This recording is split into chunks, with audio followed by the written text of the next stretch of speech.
আসসালামু আলাইকুম রহমতুল্লাহ। কেমন আছেন আপনারা? আসলে আমার কখনোই ভিডিওতে ভয়েস দেওয়ার ইচ্ছা ছিল না। হয়তো এটাই শেষ, আর দিব না। আল্লাহ সুবহানাহু ওয়া তাআলা ভালো জানেন। তো এয়ারপোর্ট থেকে বের হয়ে আমরা মদিনার উদ্দেশ্যে রওনা দেই।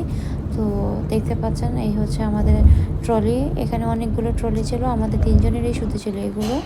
আমার হাসব্যান্ড আমরা ঢাকা থেকে রওনা দেওয়ার আগে উনি গাড়ি ঠিক করে রেখেছিলেন রেন্টে। তো আমরা একটা সাব নিয়েছিলাম, এসইউভি যেটা। তো মদিনাতে আসার পরে আমরা সবসময় যে হোটেলে উঠি ওইখানে একটা আমরা রুম বুক করে রাখি, 2 বেডের একটা রুম। তো এটার রেন্ট পড়েছিল 380 রিয়াল, সামথিং এইরকম ছিল। তো আমি আপনাদেরকে রুমটাও দেখিয়ে দিচ্ছি। আমাদের জন্য কমফোর্টেবল ছিল। আমরা এই হোটেলে লাস্ট 3 বছর ধরে, হ্যাঁ 3 বছর ধরে 3-4 বছর ধরে আমরা এই হোটেলে উঠি আর কি। তো আমি কথা বলতে বলতে আমি হেরামে যাব, মানে মসজিদুল নববীতে আমি যাব। তো আমি একা যাব, আমার হাজব্যান্ড আর আমার মেয়ে বাসায় থাকবেন। ওনারা ঘুমিয়ে পড়বেন, রেস্ট নেবেন। আমিও রেস্ট নিয়েছি এর মধ্যে, এমন না যে আমি রেস্ট নিইনি। রেস্ট নেওয়ার পরেই আমি কিন্তু হেরামে যাই। উবার থেকে একটা গাড়ি বুক করে আমি ডিরেক্ট হেরামে চলে যাই একা। আর মদিনা হচ্ছে safest place in the world, বসবাসের জন্য সবথেকে উত্তম এই শহর। তো এই যে হোটেলটা দেখতে পাচ্ছেন, এটা হচ্ছে ওসমান গনি রাদিয়াল্লাহর নামে, ওনার সম্পত্তি থেকে এই হোটেলটা করা হয়েছে। সেজন্য এই হোটেলের নাম ওয়াকাফ ওসমান বিন আফফান রাদিয়াল্লাহ। তো এই কথা বলতে বলতে এই তো আমি হেরামেও চলে আসছিলাম। তো এখানে হচ্ছে যে পেডেস্ট্রিয়ান জোন, যেখান দিয়ে হাজিরা চলাফেরা করেন, সেজন্য গাড়ির স্টপওভার থাকে এখানে। আর এই তো মহিলাদের সেকশন, এটা হচ্ছে 26 নাম্বার গেট, 25-26 নাম্বার গেট। এই ছাতাগুলো মাগরিবের আগে আর আসরের পরে অফ করে দেওয়া হয়, মানে নামানো হয় আর কি। তো মদিনা হেরামের ভিতরে এই যে সোনালি যা দেখতে পাচ্ছেন আপনারা দেয়ালের মধ্যে, এসব কিছুই কিন্তু গোল্ডের, 24 ক্যারেট গোল্ডের। তো আমি আসরের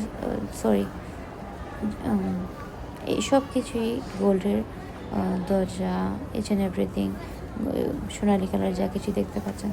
জোহরের সলা আদায় করার পর আমি অনেকক্ষণ বসে থাকি, তারপর আমি বের হয়ে আসি। বের হয়ে আসার পরে এখানে আমি অনেকক্ষণ এখানে বসে থাকি।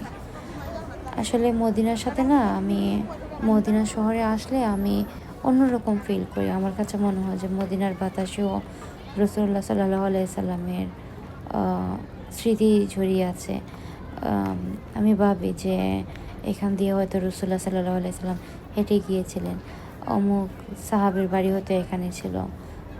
আম, মানে ওই মুহাজির আনসার ওনাদের বাড়ি এখানে ছিল রাদিয়াল্লাহু আনহুমা। আমি চিন্তা করি আর কি। তো অনেকক্ষণ বসেছিলাম, দেখতেই পাচ্ছেন যে জোহরের নামাজের পর অনেক অনেক খালি হয়ে গিয়েছিল, যেহেতু জোহরের সালাত আদায় করার পর হাজিরা ফিরে যান হোটেলে। আমি এখানে অলমোস্ট 1.5 ঘন্টার মতো বসেছিলাম। তারপরে তো আমি উবারে গাড়ি আরেকটা দিই হোটেলে ফিরে যাওয়ার জন্য, তারপরে এখানে আসি। এটা হচ্ছে 26 নাম্বার গেটের সামনে। আর বয়স্ক মানুষদের দেখলে না, মুরব্বীদের দেখলে আমার নানির কথা মনে হয়। আমি যেহেতু ছোটো থেকে আমার নানির কাছে বড় হয়েছে, আমার নানির কাছে মানুষ হয়েছে। আমার নানি এখন আল্লাহ সুবহানাহু ওয়া তাআলার জিম্মায়। আল্লাহ সুবহানাহু ওয়া তাআলা আমার নানির প্রতি রহম করুক।